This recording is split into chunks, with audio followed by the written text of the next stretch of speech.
ready to go. We'll see what tomorrow, Friday and Saturday and Sunday bring. Going to be very interesting. We might have to come on live just to report some of the weather, the crazy things happening. But we'll see. I know I got to study for the book of Daniel, too, over the weekend. Lesson 3, Sunday night, 8 p.m. Central, 9 Eastern, worldviewtube.com. Thanks again for all your support. Worldviewfoundation.com, worldviewfoundation.com. What a panel. Wait till that's posted tomorrow. Share that everywhere. Till next time, I'm Brandon House. May God save America. Take care.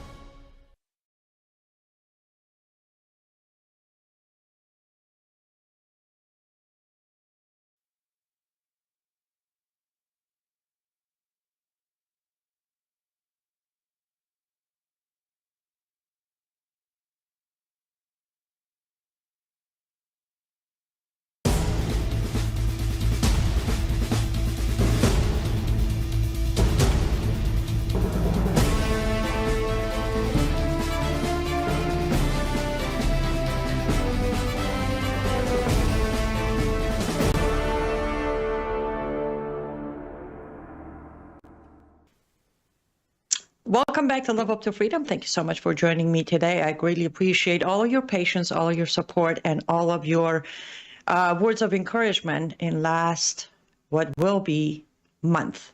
We are live on worldviewtube.com, worldviewtube X, and a Rumble channel, also worldviewtube app, which I tell you every day. If you haven't installed it, I strongly recommend you go to your app store and install WorldviewTube app. It is for free, available for everybody, and you can turn on your notifications so you never miss the important information that WorldviewTube, especially Brandon House, 4 hours a day on air, is putting out. We are also live on X America News X account. We're live on my platforms on X, Facebook, YouTube, or Rumble, and Substack. So as always, join the conversation, hop on and share, give us a thumbs up or a like. It helps the algorithm.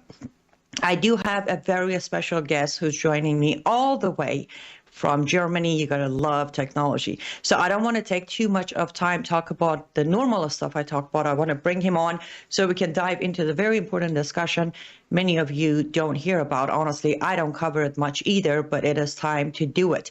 My guest today is Arash Hamedian, all the way, as I said, from Germany. He's a fellow Iranian, fellow freedom fighter. He's also been fighting just as strong against Islamization, and all the corruption going on, specifically in Europe. He also speaks 6 languages. The reason I say that is his information is his information. He doesn't go read some translated information in Europe. He translates it himself. Arashjan, thank you so much for joining me today. Thank you so much for having me, Ainasjan. Thank you for the opportunity. Absolutely. I know it's hard to match times when it's Europe, Middle East, or America, so I appreciate your flexibility. Let's dive right into it, Arashjan. For my audience, why don't you, I hate to say briefly, but we have to do certain things briefly because of timing. Give my audience a brief background of yourself, Iran, leaving Iran, your entire journey of trying to be a good person and doing it the right way, immigration, and still hitting dead ends because, well, we all know Europe prefers illegals over legals. So floor is yours. Thank you so much. I try to be as brief as possible so we can jump to other more important subjects because I don't want to talk about myself a lot at the moment, but it could be also my story help to bring awareness for many people. So I was born in Iran. I grew up there, always under the oppression of the Islamic Republic. And I was thinking when I go out of Iran legally, then I would be free. And then they are not having control on my life and I would be free. So I did my best there to do all the legal stuff to be able to go out of Iran legally. I was accepted in the university in Greece. In Athens, the National University, I started to study theater, but before that I had to learn Greek because my study was in Greek. And then from there, I studied 7 years in Greece. I was in Paris, France, as a guest student, of course, but I stayed longer there for around 2 years. and there was also an amazing experience. But during all the years of being student, and I recognized how the lobbies of the Islamic Republic are functioning. At the beginning, I started to know the people in the theater atmosphere and art and cinema. So I saw that how they are operating and how they play with narratives. For example, immigration narratives, human rights narratives, justice, feminism, and how they instrumentalize all these narratives, and they direct all these narratives toward the West, towards against Israel, against freedom, against Western people, against Christianity. And, wait, let me interrupt you for a second. Sure. Are you telling me that even outside of America and outside of Hollywood, the entertainment industry is actually weaponizing the left narrative to push against everything? Okay, just wanted to clarify that is what you're saying. Okay, absolutely. Go ahead. Sorry to interrupt you. Darkness. It's really, and then at that time I was still much younger, so and they wouldn't kill me, but they would boycott me. For example, I was not allowed to play in the plays that I wanted to do, or the projects that I wanted to do, for if I would be interested in Shakespeare or classical theaters or modern theaters, but with a modern perspective, with a real freedom. It was so closed because everything. Yeah, absolutely. And then they would promise that you are going to play in this big project, and it's about freedom, about human rights and stuff. And then you would understand after a year that, okay, it was all a crap, but you had spent so much time. And then at the same time, for a year, all of them or their circles would have known you, would have targeted you more, and would have worked on you psychologically. And so many other boycott methods, like emotionally and psychologically, which it's too much to dig in a short time. And then, unfortunately, in France, the same. In Greece is much deeper, because in Greece there are so many much more lobbies of Arabic and Islamic wars, plus the mullahs regime, and how they function, how they work. They're also manipulating the good people, good heart people, and transfer them into something against freedom. So if you talk, nobody believes you, and the bad side, who is representing you as a bad person, a racist, or something that deserve to be boycotted. So this is just horrible. Then after like 7 years of nightmare, finally I finished my studies. Even there, for my graduation, they delayed for a year. And then I wanted to study in Germany in 2015. I spoke with a big university in Munich, LMU, Ludwig Maximilian University. At that time, I wanted to do a master, but they didn't send my papers at the right time. So I lost the deadline, and then things happened.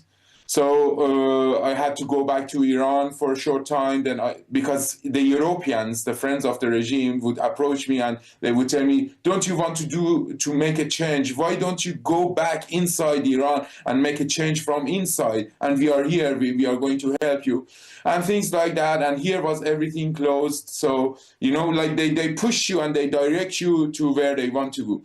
And I went there, I recognized it was all a lie, everyone left me alone, so I had only one chance to come back, to come out again. It's the first time I'm saying it publicly, and it was my graduation in Greece. So then I came out, and I said goodbye to my family. I told them I will never come back again, never ask me again to come back. I even miss you, but I cannot, you see what's going on here. So, and from there, I started openly to be active against the regime. I joined the opposition.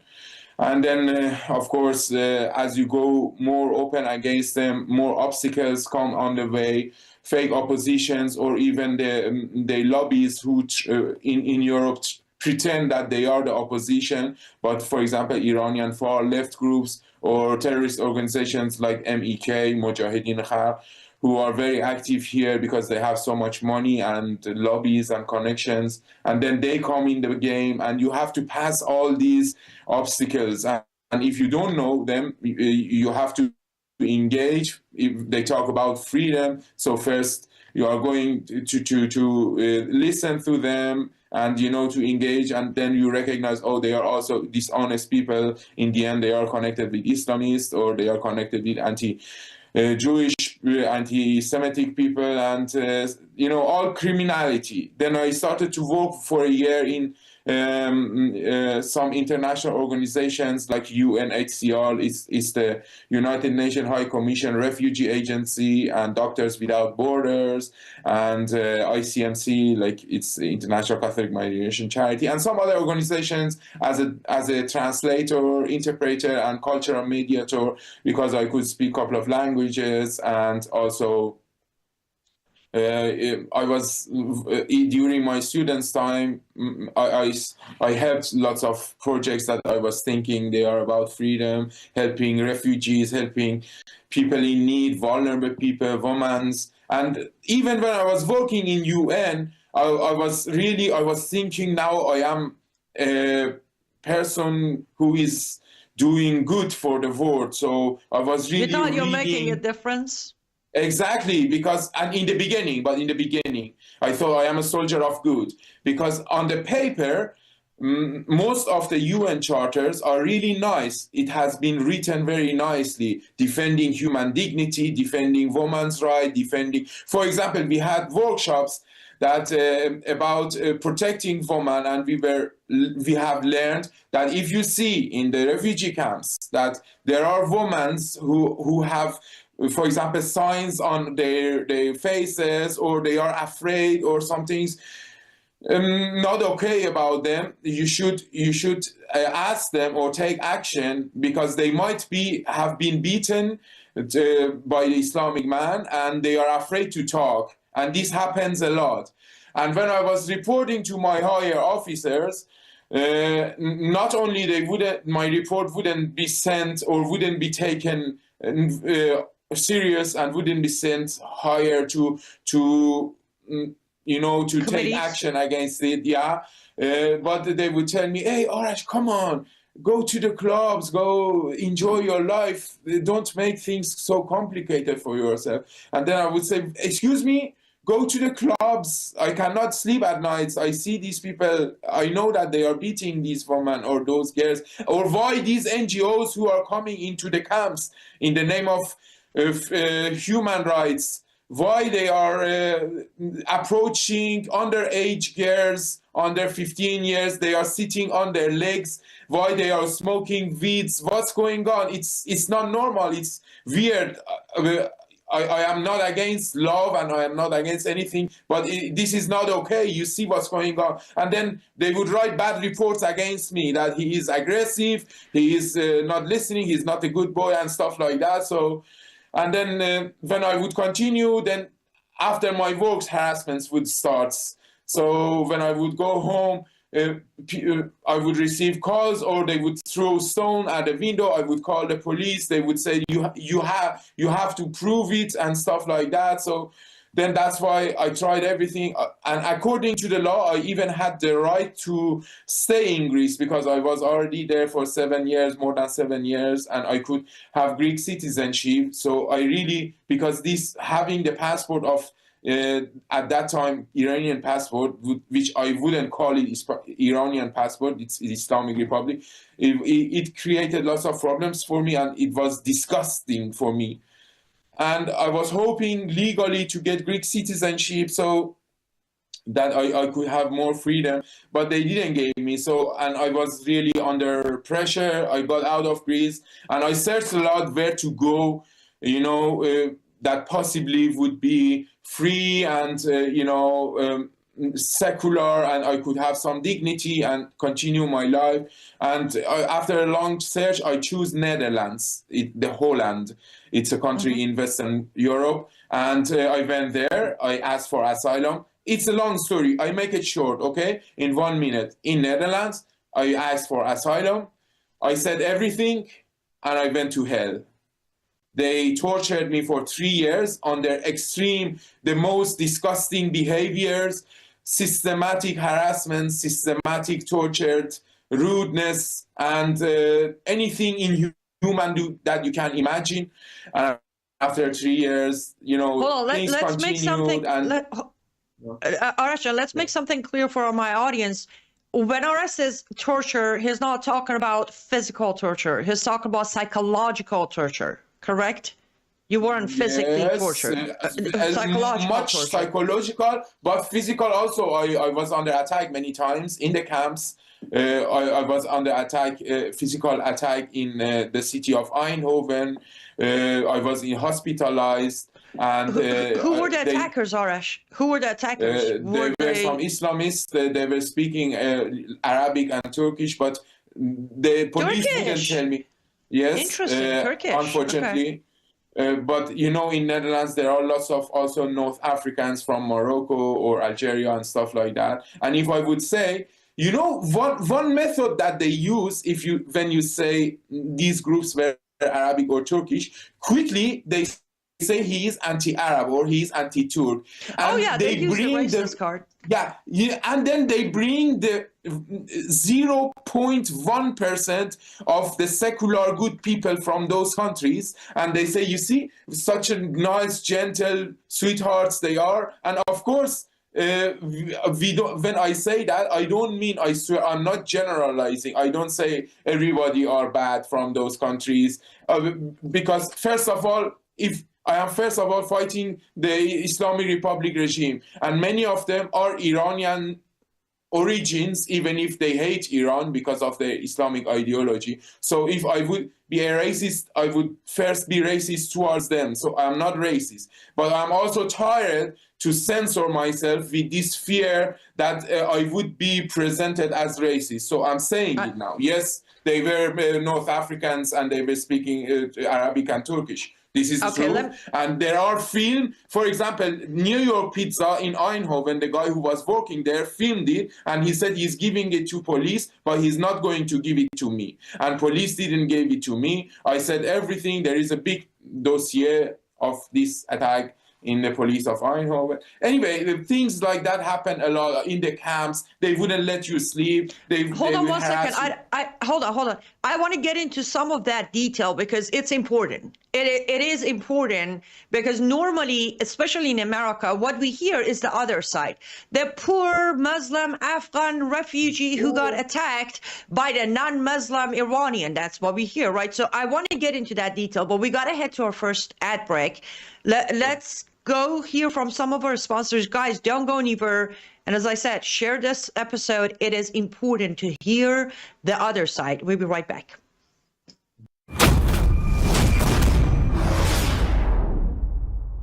News is moving faster than ever, and so are we. Worldview Tube brings you 24/7 live stream coverage and now real-time alerts when it matters most. Once you have the Worldview Tube app installed, exit the app and navigate your way to Settings. In Settings, locate the tab labeled Notifications. Select the Notifications tab. Scroll down until you locate the Worldview Tube app icon. Select the tab, and here you can turn on and customize your notification experience for the Worldview Tube app. News doesn't wait, and neither should you. Turn on push notifications to stay informed. Every headline as it happens. Welcome back to Live Up to Freedom. Thank you so much for staying with us until now. I greatly appreciate it. And as I said at the beginning of the show, grab the app, Worldview Tube app. Again, it is for free. It is available on all app stores of all sort of devices. It does help you stay on top of news, not just news, but the truth. As you know, we're very proud over here at Worldview Tube because we bring you the truth with the receipt, eyewitnesses, testimonies, and print of 65-year-old newspapers. So go grab that app and make sure to turn on your notification. Let's get back to our guest, Arash. Arshan, I want to say something first thing, and I'm so glad that my audience is used to passion because I go passionate on many of my shows. So I appreciate your passion. They might have labeled you, radical or progressive or aggressive, but what I see in here is passion. I'm grateful for the fact that after all of that, you're still passionate, not just about yourself, but to expose the injustice that's happening. And of course, media won't cover it. So let's take back in. You're in Netherlands now. Of course, Greece, I'm not shocked.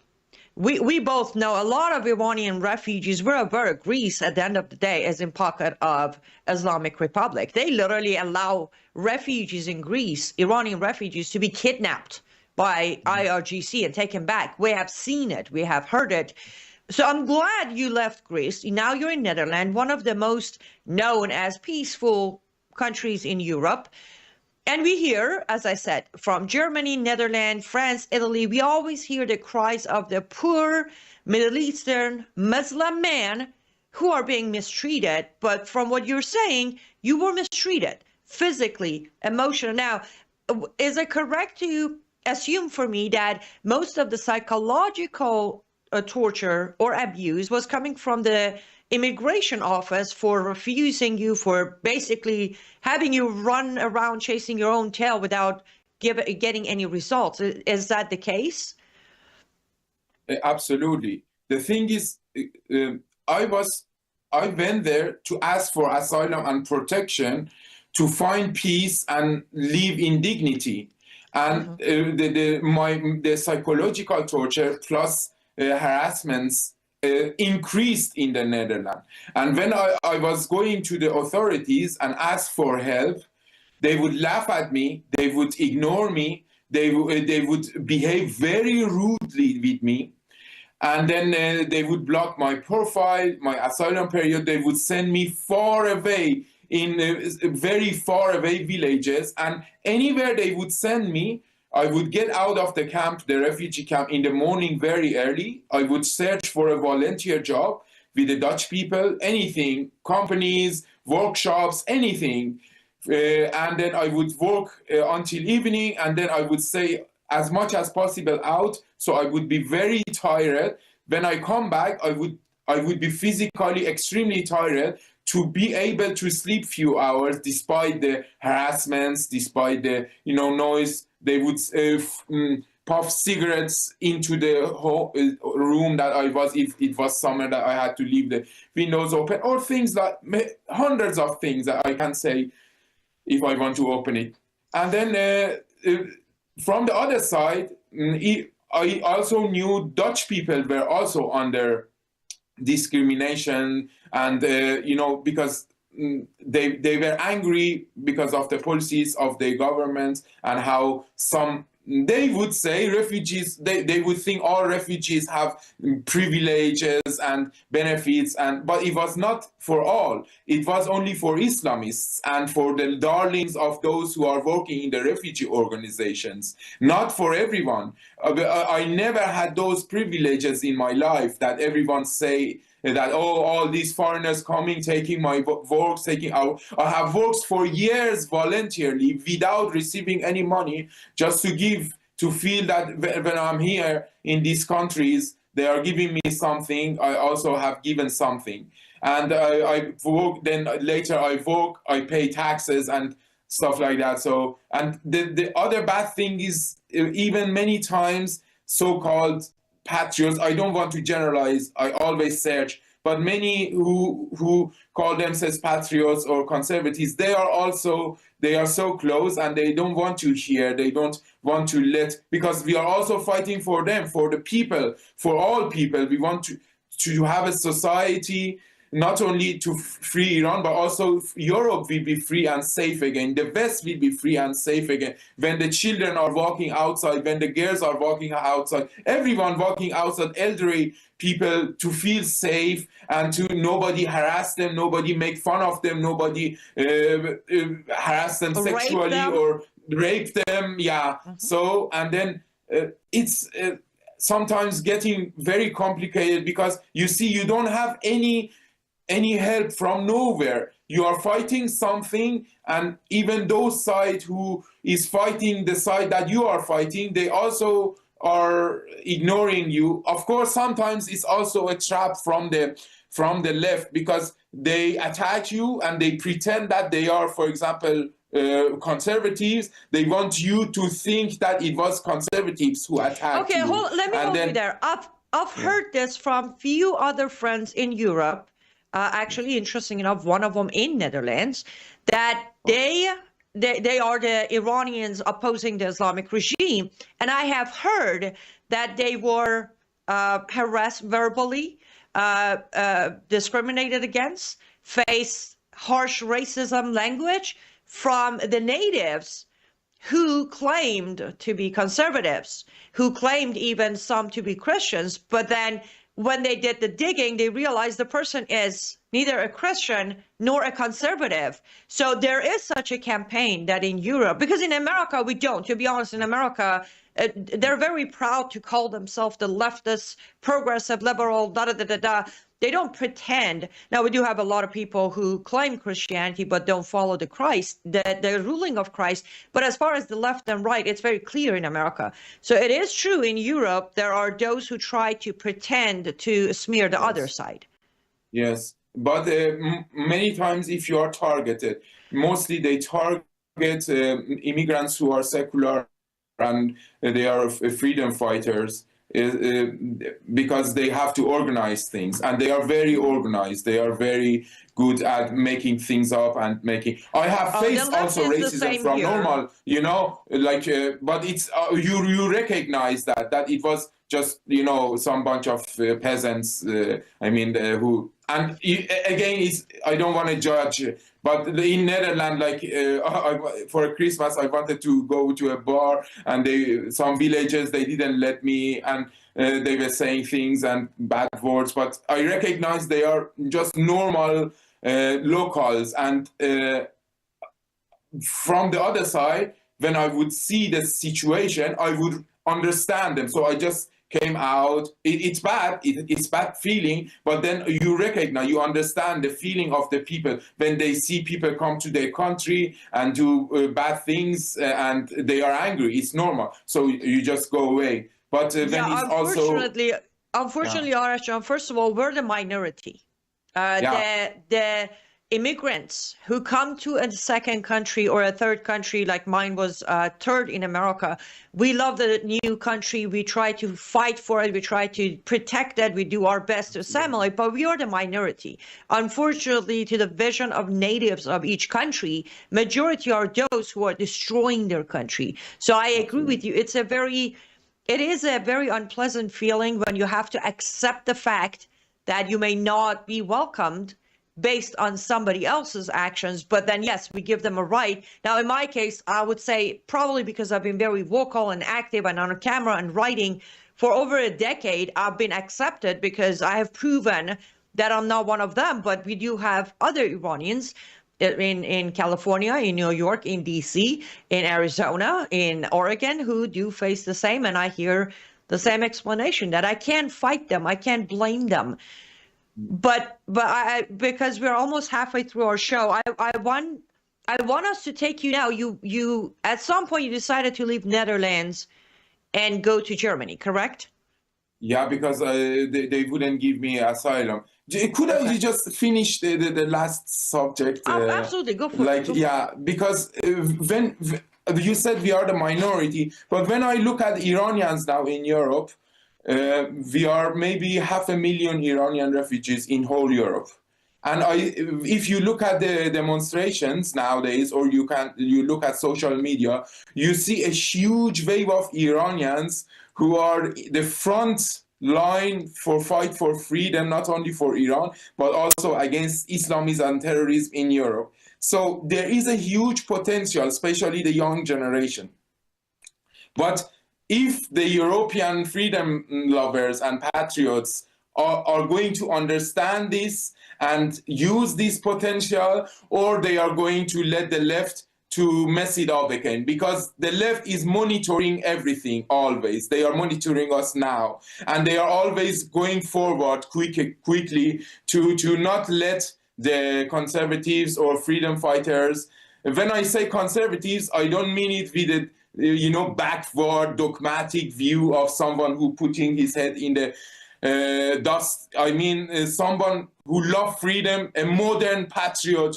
Because if you are a patriot, you love your country, but also you love all the world, all humanity. You want all the countries to be beautiful and for the people of those countries to be free, so you can also go there everywhere in freedom, with respect, with dignity. So you understand what I mean? That's yes, why there is this conservative huge potential. Is what you're referring Exactly. Exactly. There is this huge potential. We are not very much minority. But the bad thing is the other side, the Islamists and the left, they are all over into the system. They have synced into the system and they are controlling everything. Is the patriots are going to let them to abuse everything and mess everything up, or because still the patriots are the majority, the people are the majority. It's just they need to decide, and if they decide, they can very easily take everything back and bring peace and order. Well, I agree with you, and that's one of the things I address on my program plenty. Is the problem is, though, patriots across the world, patriots, conservatives, freedom lovers, we are the majority, but we are the silent majority. Most of the people, like even let's talk about Iranians in Europe or Iranians in America. Yes, right now there is a full revolution going on in Iran. Yes, during Masa Amini, we were on the streets, but on the normal circumstances of the day, even the good Iranians are quietly living their American or European life. Therefore, when you see, for example, in London, Iranians gather in front of the embassy, Islamic Republic of Iran's embassy. They try to change the flag. 13 of them get arrested. 25 of them get beat up by London police. When on the other day, when the Afghan guy tries to attack them with knife, London police stands back. So you're correct. The institutions have been infiltrated by majority of Islamist infiltration. But I agree with you. Patriots of all nations, all backgrounds, everybody needs to be more vocal. I'm not saying don't post your, dinner picture and glass of wine and cat pictures. Do that. But every other post, mention the infiltration, mention the dangers of Islamization. Right now, when we have, if you don't mind, I want to quickly go there because you brought it up. Sure. When I sit here screaming on top of my lungs that there has to be accountability for Republicans and conservatives, such as America's mayor who sits there and promotes MEK. I need my fellow Americans to back it up. I need them to plaster Rudy Giuliani's picture on their Facebook and Twitter and I don't know, any platform. Same thing with Europe. So you mentioned it. The question is, did you ever actually get involved with the European chapter of MEK yourself to realize their deception? Not to join them, but many times, for example, in Netherlands, they tried many times to, in different phases, they send girls, they send boys, they try to be friend with you and stuff like that. And then get information to know where you go and stuff like that. So they did try to recruit. Yes, many. In Netherlands, they attacked me. And then they created false profiles against me because they have, first they come in a friendly way. If they cannot manipulate you, then they go violent. And they know that how to do it, it's coordinated. So at the same time, when they attack you, they are already there to make reports, so also make legal lawsuits against you and to make you the bad guy. And they did it a lot. Yeah. When their driver drove a U-Haul truck into the crowd in LA, then they came out and say he was just standing there minding his business. Look at Iranians attacking him, which thankfully they couldn't sell it because they moved a split second late. But if you look at the video they published, you would completely buy it that this innocent man was just sitting there and a bunch of pro-Pahlavi people just started bashing his car and beating him. Yes, we've witnessed their manipulation here, but again, I don't want to rush the story, but I want to get to a few more information for our audience to know. Well, let's do this. Let's take our next ad break. When we come back, why don't we go to when you headed to Germany and your experience in Germany? Can we do that? Sure, You good with absolutely. that? Perfect. Guys, Yeah. don't go anywhere. We'll be right back in a moment to continue this discussion.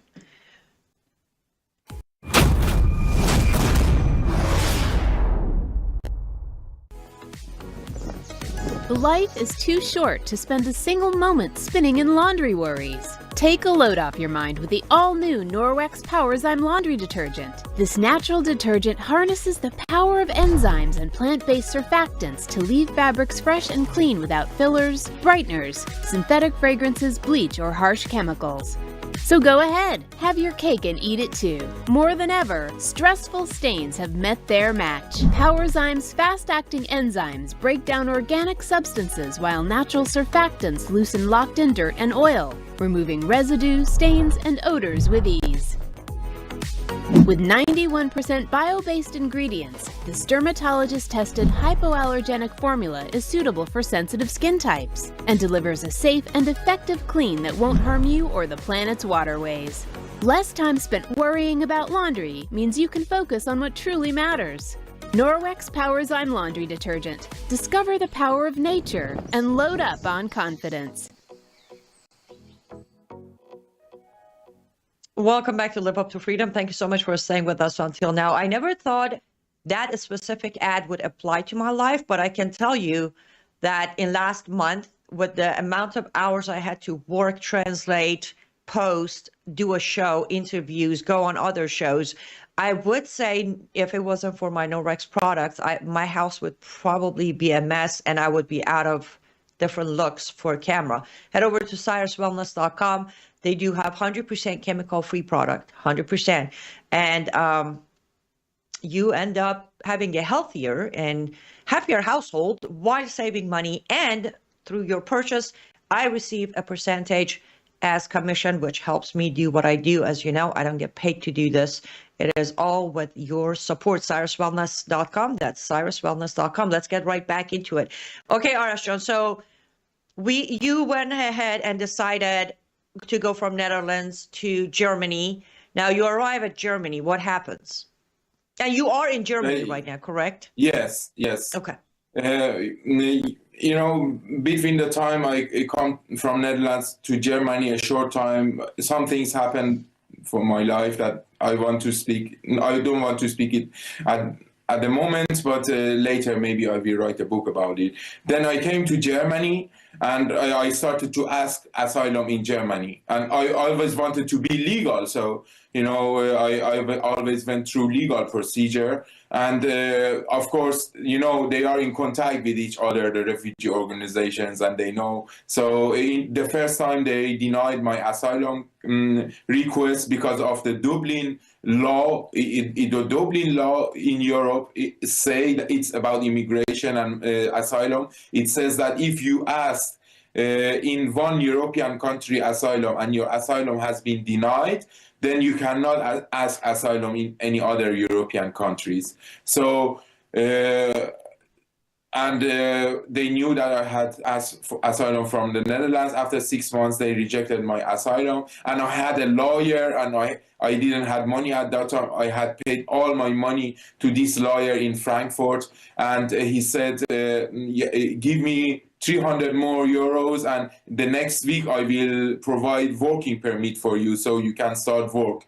And then I was hoping that, you know, I gave the last penny of mine to this lawyer. And in the weekend, at 4 o'clock in the morning, like 15 police officers came to my room, and then they took me to this police van. Of course, when they saw that I am peaceful, they didn't put me in the van which had a cell. They put me in a normal van, thanks goodness. And then they brought me to the border of Netherlands, and then from there the Dutch police took me to the center in Maastricht. Then they put me in a box for a few hours. Then they interrogated me, and then they said, we are not going to give you asylum in the Netherlands. I said, what should I do? They said, do whatever you want. So I came back to Germany, and I asked for asylum again. And then again, they denied my asylum. And I did other stuff legally to be able to, first of all, stay in Germany. And my asylum would be considered and reviewed. And it took years, you know. It took years until now I'm working and paying taxes, and it's going on. So, but it's really. But is your asylum case an ongoing case? They haven't rejected it, so it's kind of an open. This time now that it seems that there are some. I have heard I don't have any paper, but I have heard that it's okay now. So I'm waiting for proof. Yeah. Arshad, I can tell you this not just because you're my fellow Iranian and a freedom fighter, but I can almost promise you that myself and all of my audience would welcome you to America in a heartbeat. We love people like you, people who are not going to bend and lie and break the law to find their own comfort. So we will keep you in our prayers as your process goes forward in Germany. Yeah. Yes, but I want to, of course, get to few other stuff, but I want to kind of abuse your tragic story and yours, and I want my audience to understand. We rushed through the story. This wasn't a year or two or three. This is almost more than a decade of his life. Yeah. Arash is only a few months younger than me. It's when you watch, even in America, when you watch these illegals hop over the border, come in, take welfare, don't work, don't pay taxes, and then complain about the systematic racism and deportation. You need to understand they haven't seen racism. Right? And that's the funny thing. We all know the word racism is a weapon of the left. Exactly. It's just like, I don't get to cry racism, but they do. Correct? I sit here and talk about my own country and they call me a racist. I'm like, I'm an Iranian. You don't get to call me a racist against Iranians. You can call me a bigot, but not a racist. It's a weapon. Now let's talk about this weapon, because again, my audience is very well informed. I'm so grateful that they're very smart. They have been watching and learning and studying for over a decade at least. But one of the things that most people don't understand is me and you. I mean, we're on camera right now talking to people. We kind of, look fine. But behind the scene, right? Behind the scene, the agony, the brokenness financially or emotionally or mentally, that goes unnoticed, because first of all, there's no reason for me and you to sit here and constantly tell people, like, my audience knows that I have 12 bounties from Islamists on my head. Fine. But what comes with that is the constant looking over your shoulder, constantly fighting the urge to give up because you're like, I can buy an extra day of life. So let's talk about the covering up. I want you to talk to my audience of the Americans in Europe under Obama orders who are to this day is still making your life hell while helping the so-called poor refugees of Islamist life better. Well, Ainazjan, I love America. I love the United States of America and many things about it, its history, its values. And I have been also hated because of my love for America here. And every time I see an American, I get very excited and I try to approach, to say hi and, hey, are you from America? And yeah, unfortunately, most of the times they are liberal Democrats who the second sentence they start to say is hatred for President Trump and hatred for their country. And of course, for me, it's like, all my enthusiasm destroys, and then I say, okay, I know now what's coming. But, you know, I stay there politely. But yeah, and also I tried many times to approach anything American here in Germany or Europe, also in the Netherlands, always any institution, any cultural society or anything American. And when always I see it's too much anti-American, they always talk with so much hatred for America, then of course I get disappointed and I don't go there anymore. Or they are all Democrats, and then they talk with extreme aggression for president of their country or for their country. And then at the same time, they are allowed to travel to United States. They go every year 1, 2, or 3 times or more, and they come back here. And then it's just not understandable for me. And it's very sad, but I cannot also discuss because it can be, I can pay a huge price. I have paid in the past, and I know they can make a telephone call and make my life even more harsh.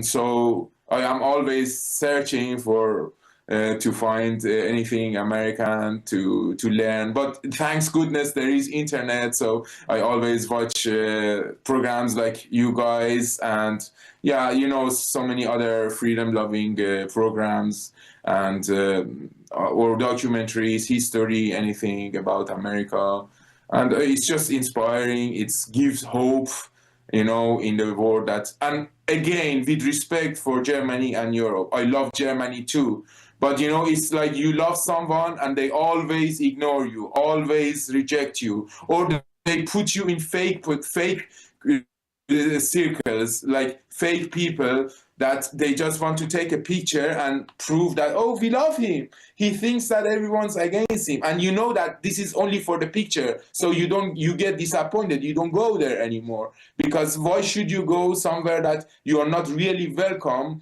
You are only welcome for taking picture. And then that picture would be used. Well, here in America, we call it a photo op. When they gather a nice line, everybody's smiling, everybody's happy. But if you would look in the back, everybody got a knife ready to stab each other in the back. We call it a photo op. And I have seen some of those. And I just want to, I want to emphasize, just in case if by any chance my audience missed it, he cannot, for those of you who, again, take our freedoms in America for granted, he cannot name names right now because with a phone call, his life will turn upside down. Did you pick up on that? I wanted to make sure you hear that. When you're in, I know we're under a lot of pressure. I know we're fighting for our existing freedoms, but the good news is we still have, I can sit here and name anybody I want, and nobody can revoke my citizenship with a phone call because it's America. You know, you named one of them, the big guy who is controlling all American institutions in Europe and also controlling European politics. So, yeah, this is it. And, yeah. And that's the thing, Arshad, it's, you know, I know, I smile when you say, Arshad, I love America, because I know, because we do. We Iranians, okay, not the Islamist Iranians, not the IRGC, not the, we the Iranian people, we genuinely love America. And I want to be very clear. Yes, it is the American values. It is the lifestyle. However, one of the main reasons every Iranian anywhere in the world will tell you that we love America is because it's also rooted in our history. Exactly. The values, the amendments, the Constitution. The morality, exactly. You know, and you know, it's very also close to ancient Iranian. You know, when the great Thomas Jefferson was inspired from Cyrus the Great to write the Constitution of the United States. So, and everything is connected to each other. So that's why it gives the individual freedom, a human being to be free. Jesus said, you are allowed to be free. God said, Amen. You are allowed to free. You are not, you should not always feel guilty about everything and shut up. So that's why this Americanism, embrace Americanism, this is the truth. And I'm not Yes. afraid to say it. If they want to tell me anything, this is it. It's true.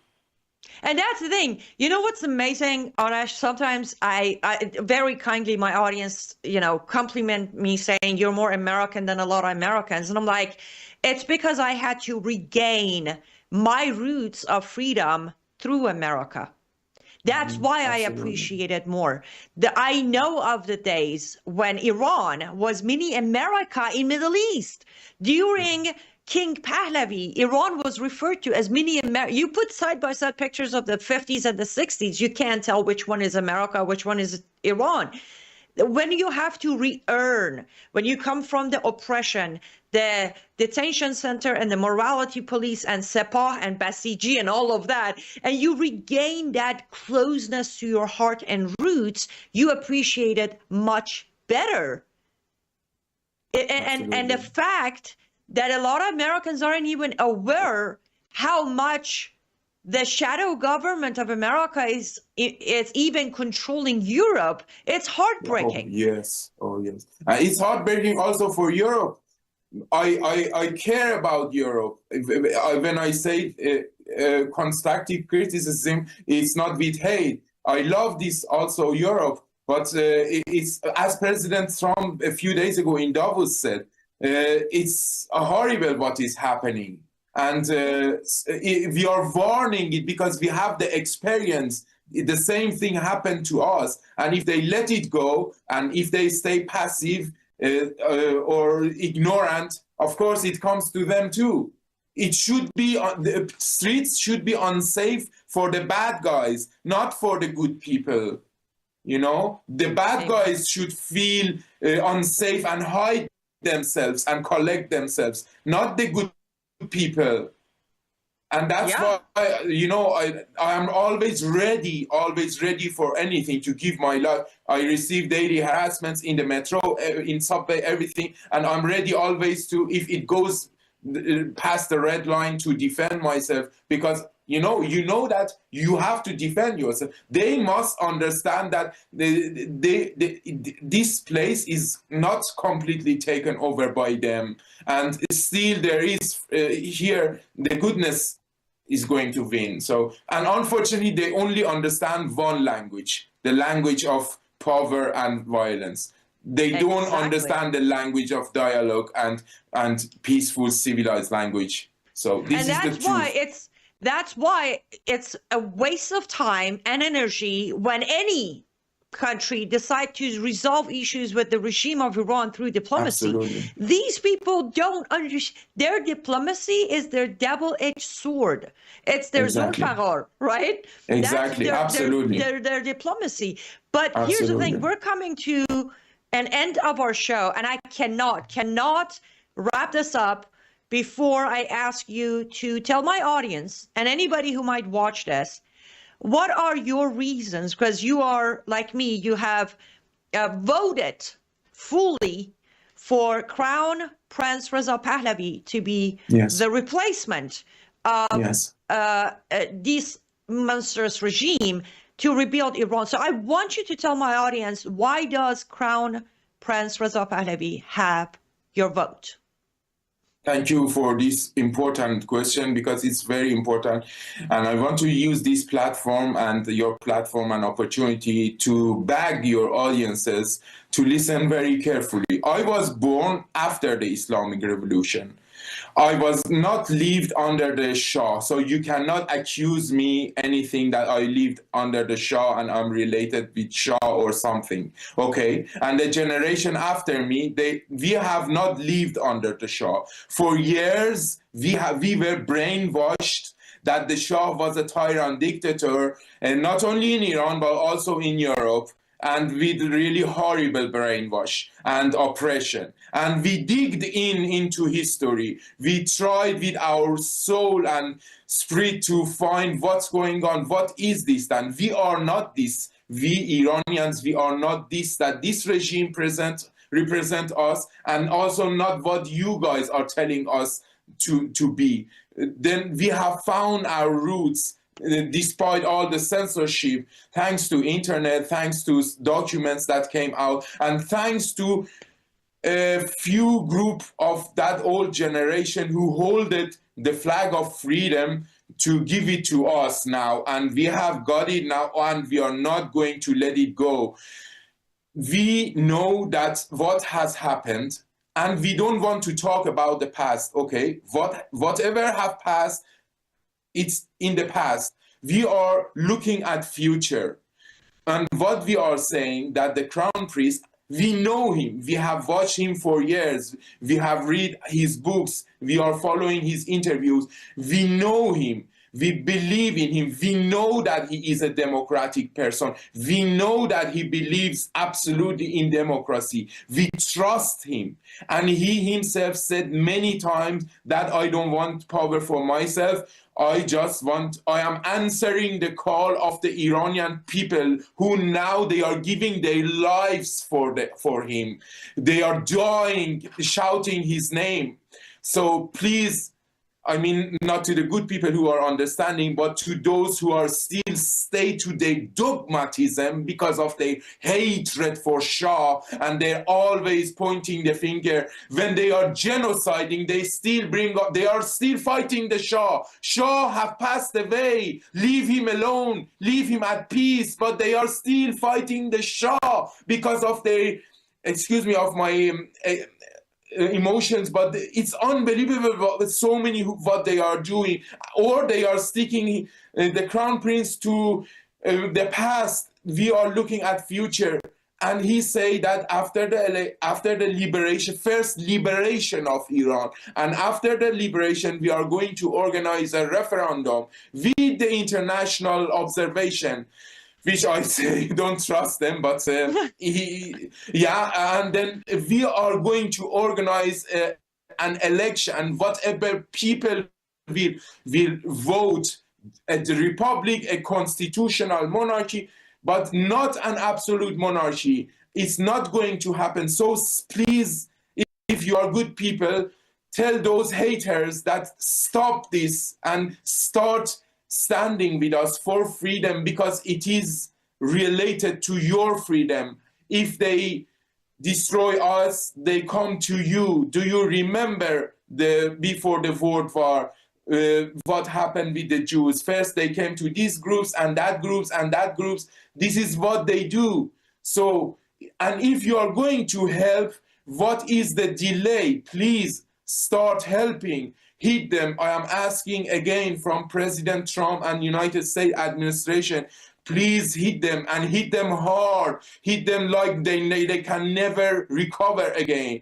And you will see how much benefit United States are going to gain, or even Europe, who are, some of them might be worried about their economical interests. With free Iran, you are going to gain much more interests. If now the Arabic monies from Qatar and other countries are blocking you and they are warning you to not help Iranian people, it's because they are worried that the freedom would affect also their youth and their generation, and they want to hold their dictatorships. So I am begging you, my dear Americans, please know that Prince Reza Pahlavi, Crown Prince, he is a wonderful, good soul, a good person, a democratic person, friend of United States of America, friend of the West, and we are going to be wonderful friends together. Please trust us, start helping each other, but in action. Thank you all for your kind words, for solidarity words, but we need action. They are dying in Iran. In the jails, they are gang raping women and small girls, or even men. They are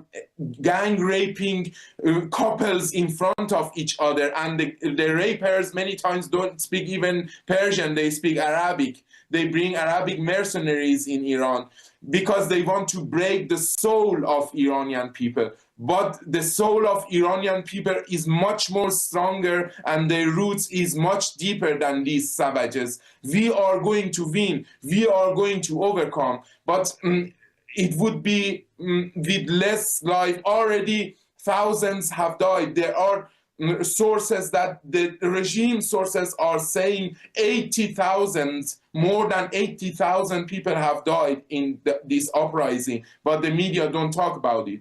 And they are willing to kill even millions to stay in power, because they know if Iran will be free, they will lose their heaven, and they don't know where to go then, because it's the domino. If the Iran will be liberated, the whole Middle East will be liberated. Then they will lose their finances in Europe and America. They cannot make your universities insecure again. They cannot make your educational system insecure again. So then your new generation can be educated in a safe American atmosphere again, and then concentrate on United States or also in Europe and the West, and not be brainwashed by some savages, violent killers who are coming to the streets and they are shouting, and if you let them, they are even kill people.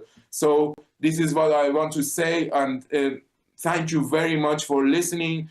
God bless you all, and I hope that soon we all celebrate in freedom. It's a pleasure to be with you and your audiences. I hope also I stay in touch with you guys and we can talk more about subjects together. All right, John. First of all, on my show, you never need to apologize for your passion. We deliver passion. I am grateful for the fact, as I said earlier, that you have not lost your passion for freedom, for liberty, for one world under God, with God-given rights that no one gets to crush, no one gets to take away, and no one gets to oppress. You are amazing. I want you to keep up the good fight. You know, I'm gonna be in touch with you, and I'm gonna make sure you come back so we can dig more into some of the information we didn't get to today. Watch your back as you keep up the good work. Watch your back. Javid Shah, Payande Bad Iran, and I can't wait to see you again. Could I say 30 seconds something? 30 seconds. Just if I did any criticism toward Europe and the situation, I swear it's not with bad heart. I don't mistrust the whole system, and I know there are also good people. They are doing their best. Maybe sometimes they are also in difficulties. I want them to know that it's not an insult, and I'm not denying the whole system. I know even the chancellor or big guys are trying their best. They might be in difficulties, but I want to encourage them to take bold actions and to not be afraid, to know that the people are behind them if they take bold actions for freedom. Thank you very much. Absolutely. No, thank you, Arash John. And to my lovely audience, as always, I am so grateful you stayed with us until the end of today's show. It is our last show of the week. Unless something major breaks, I won't be back until Monday. Keep Arash in your prayers. Keep all the Iranian people in your prayers. Of course, pray for me, pray for America, and pray for our administration to listen to God's words instead of earthly voices that is going on in every room, every hallway of that building. Until Monday, I want you to stay safe, stay vigilant. May God bless you. May God bless America. Goodbye, guys. You're watching Worldview 2, built on the 35 years of Worldview books, documentaries, research, high-profile interviews, and the radio and television broadcasts of Brannon Howse. July 6, 2005. This is Tom Harper